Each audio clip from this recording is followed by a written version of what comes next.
So we will continue our study of the last Anuvaka. This is a very interesting and a very deep Anuvaka than we started yesterday. Just to give you an overview, it has got 41 entities, and we ask of 41 entities to be there for us for the sake of yajna. So, but you will see all these are numbers. So what is this mystery about numbers? There are 17 odd numbers, and there are 12 even numbers, and there are 12 other names. So this is all the forerunner for the discipline of Sankhya. So Sankhya is one of the branches of the Shad Darshanas, or the 6 Darshanas.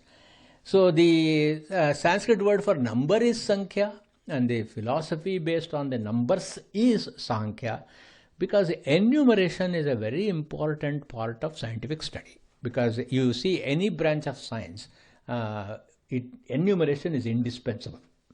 Not only that, even in our articulation, when we want to present a subject, we must, how can we make sure that what we are speaking is coherent, logical?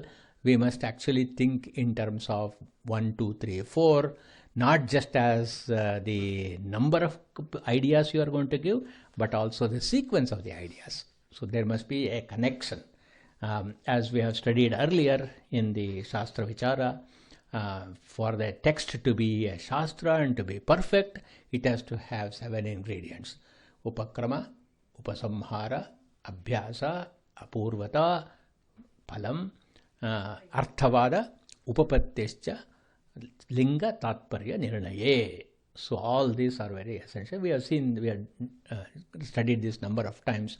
Then you can also go back to your notes, and incidentally, I am looking at your transcription, and then we will make into short 1-page notes of all of them and share with you.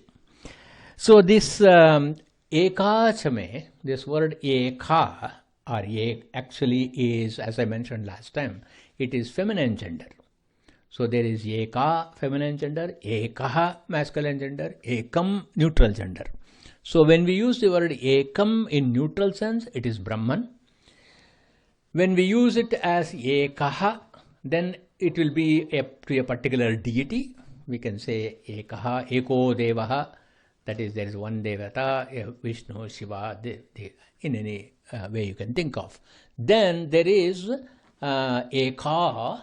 When we use the Strilinga, or the feminine gender, then it definitely refers to Prakriti, or what we call as the Mula Prakriti. That means the original undefined matter. This is very significant because in the rest of this Anuvaka, we look at the enumeration in the sense of non-differentiated, undifferentiated origin. Then we will also see that how it is manifest in a differentiated manner, and what is the transition point from the undifferentiated state to the differentiated state. So I'll give you an example. First we will lay down the principle, then we'll look at the example. For example, we have the 5 elements: Prithvi, Apaha, Tejo, Vayu, Akashat. They are all differentiated. Why? Because you can physically see the earth, or the earthly things, or earthiness of things, and all the 5 elements are physically perceivable to one or the other sense. Now, what is the intermediate stage? The intermediate stage is, while the Panchabhutas are not there, they are not available directly to our sense of touch, smelling, hearing, but you can experience them. Something like, you don't see the smell, for example, but you know that you can perceive that there is smell. Taste in water. So if you see water, it is differentiated. Taste in water is the property of the differentiated state. But this differentiated state and its property must have the origin in an undifferentiated state. The undifferentiated potential of the Mula Prakriti Eka, 1, in which all the differentiable, I don't know whether that word is there or not, but all those things that can be differentiated, they are already inhering in that. So therefore, the meditation here in this Anuvaka is, there is one Mula Prakriti Eka, and this Mula Prakriti Eka in time. So we get into another very hairy problem about time, because is Kala. What is Kala? Even Kala is undifferentiated, differentiated. Because a container of past, present and future, where is that container? One question. The second important question that comes about Kala is, does Kala passively receive all the events that happen in its presence? We talked about this in Kathopanishad last night. Does Kala simply receive all that is happening in time? There is things, events, dharma, etc. is happening. Is it a passive recipient of whatever is happening, or does Kala actually initiate the happening? Come back again. Does Kala initiate a happening, or it simply accepts whatever is happening in its presence? No. Actually, Kala makes things happen. Kala initiates, Kala makes it Bhuta, Kala makes it Vartamana, Kala makes it Bhavishyat. That means Kala is not something which will simply receive things. It will make things happen. So it's not Adhisthana. It's not Adhisthana. It is actually both the Nimitta Karana and the Upadana Karana, and therefore Kala is Brahman. And Kala is Brahman is also proved by saying Kala is Anadi Ananta. So beginningless, endless quality can only be applied to Brahman, and therefore Shiva is called Kala Kalaya Namaha. So here, this Eka is also, the Mula Prakriti is also the content of Kala Kala. And that's why it has got a place in Chabaka Prashna. So now you got this Eka. So what does Kala do? If Kala is that which contains even the Mula Prakriti, is passive, then there will be no creation. Therefore, what Kala is doing is, it is making sure that this undifferentiated Mula Prakriti gets differentiated. So what is the first iteration it does? From Ekachame, Ekachame.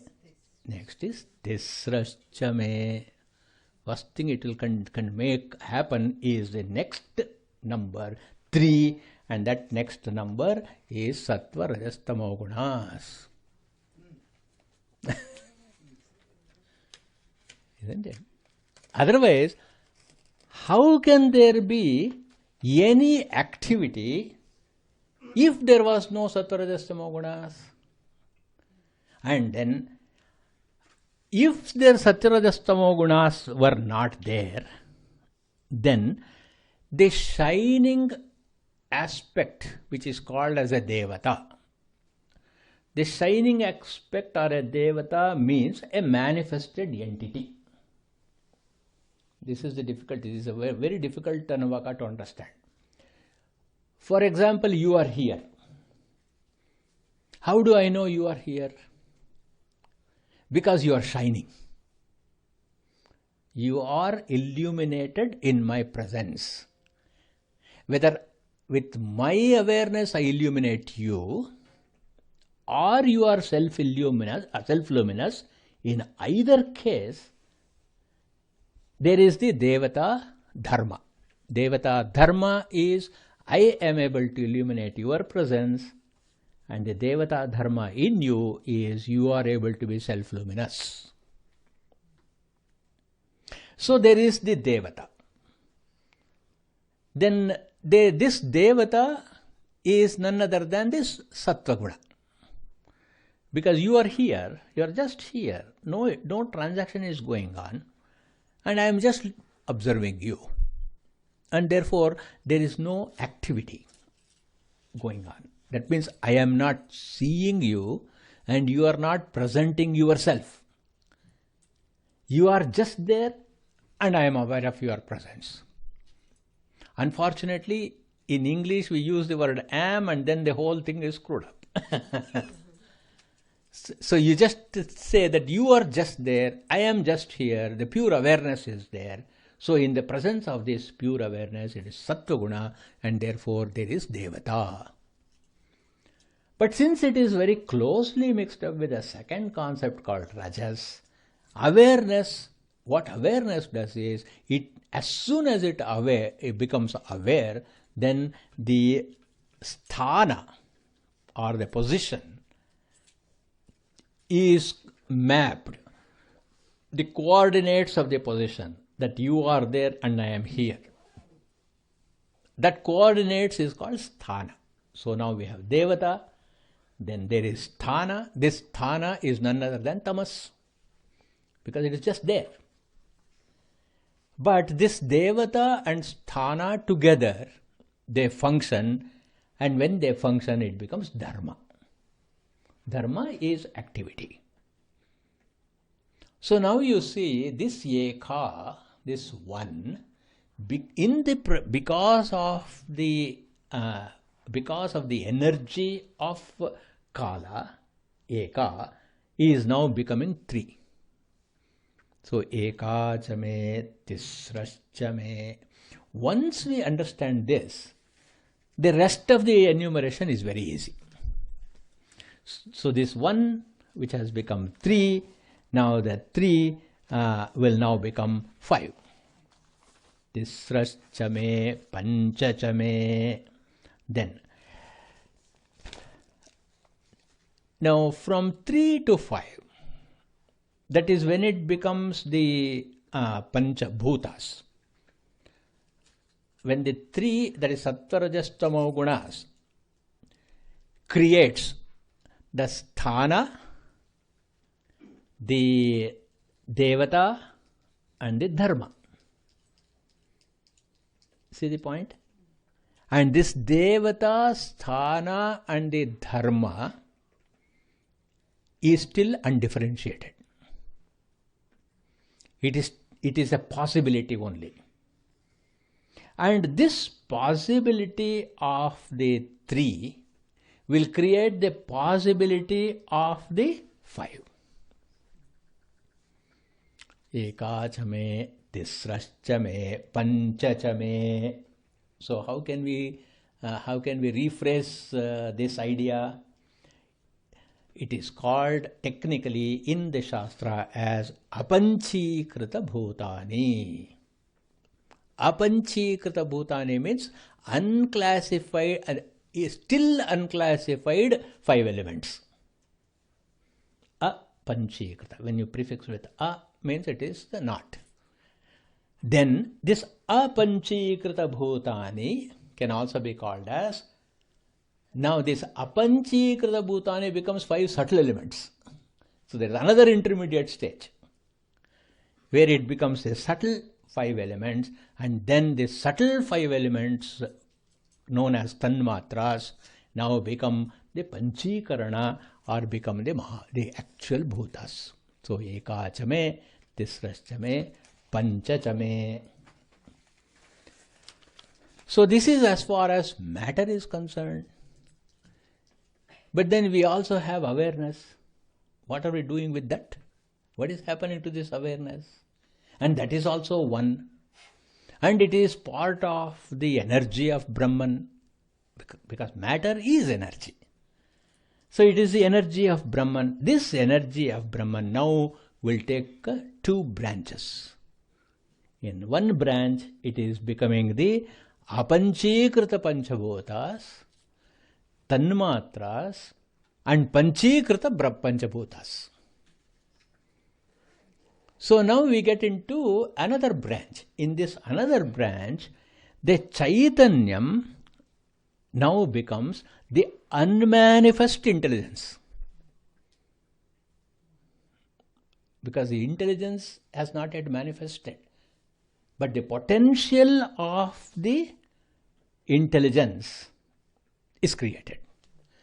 Or the potential of the ahankara, mahadahankara, is created. So therefore,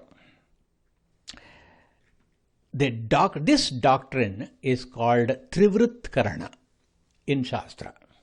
Trivritkarana means from the unmanifest state to the potential state to the manifest state is threefold things, isn't it? So therefore it is called Trivritkarana.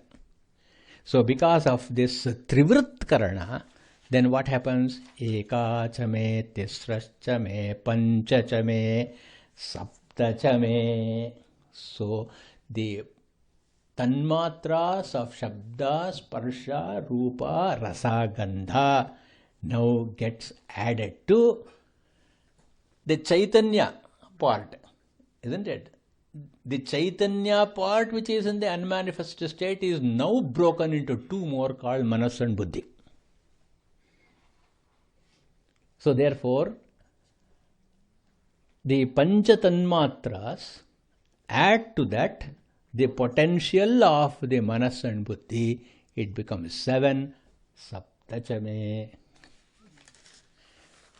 Please observe this much. We'll continue in the next class. Shantivata.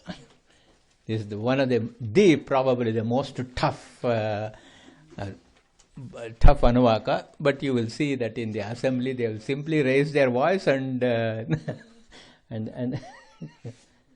reason to raise their voice is to announce to the assembly that this is how Kala Shiva is now permeating through the entire universe.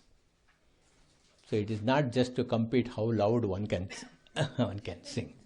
It is an announcement saying, see again, look at even in the way in which the pitch is changed. So when the pitch is in even pitch, that means it is undifferentiated state of chanting, isn't it? When the pitch becomes higher, it becomes the chanting is differentiated. And therefore we raise the pitch more.